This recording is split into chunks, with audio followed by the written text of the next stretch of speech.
All right, F63, F80, F85 sold treadmill. The issue LS1 low speed error. So you can fix this a couple of ways, or it could be a couple of issues.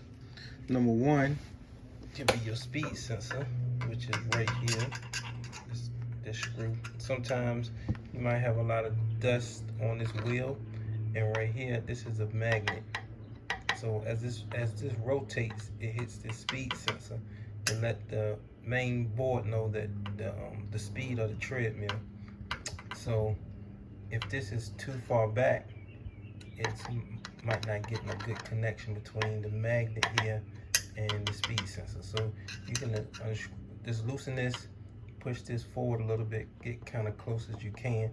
Not too close, but you know, if yours is far back, just adjust it a little closer and you should be all right. Now, another thing could be the actual motor could be bad.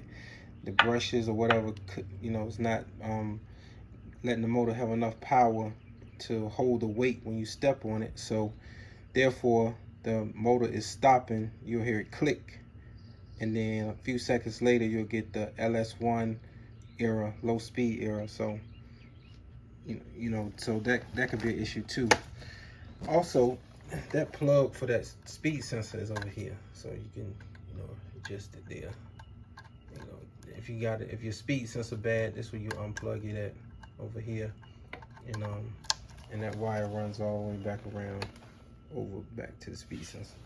And another thing too, I got this on, so what you want to do is unplug. You know, when you're working on this, unplug it, because there's a lot of power wires right here. Oh yeah, and definitely will give you a run for your money if you touch it wrong. But anyway, but the issue with this one, and I'm gonna show you. So what I'm gonna do is I'm gonna start this treadmill right quick, so you guys get understand what I'm saying. And this is a little dusty in here, but pretty sure most of y'all's are dusty anyway.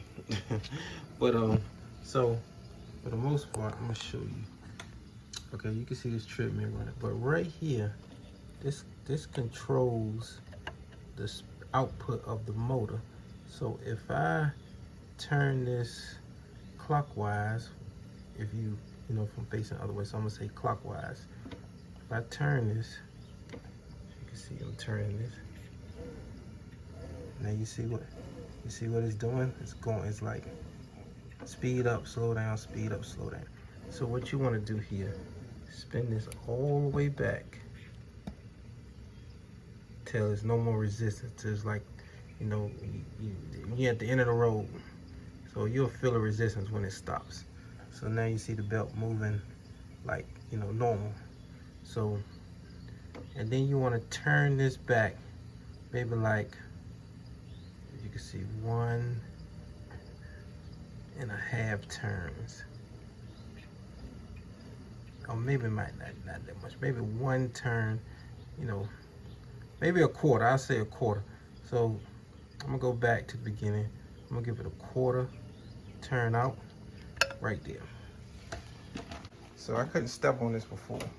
If I stepped on this, it would just, as soon as I get on it, maybe like 10 seconds, it'll just click, click, and then all of a sudden this will stay like this, then it'll go to LS1. So that's how I fix this one. I adjust that speed for the motor itself, and I've been rolling ever since. So if you're having this issue, and if it's not your speed sensor, then check that I forgot what it's called exactly. It's like a potentiometer, something similar to that, whatever. It could be that, but anyway, you know exactly what to look for.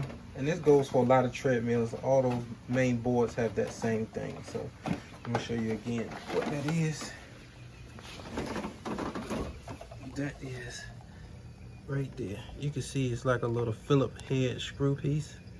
And like I said, you adjust it back the other way, and then you bring it back just a little bit, and then that should solve your issue.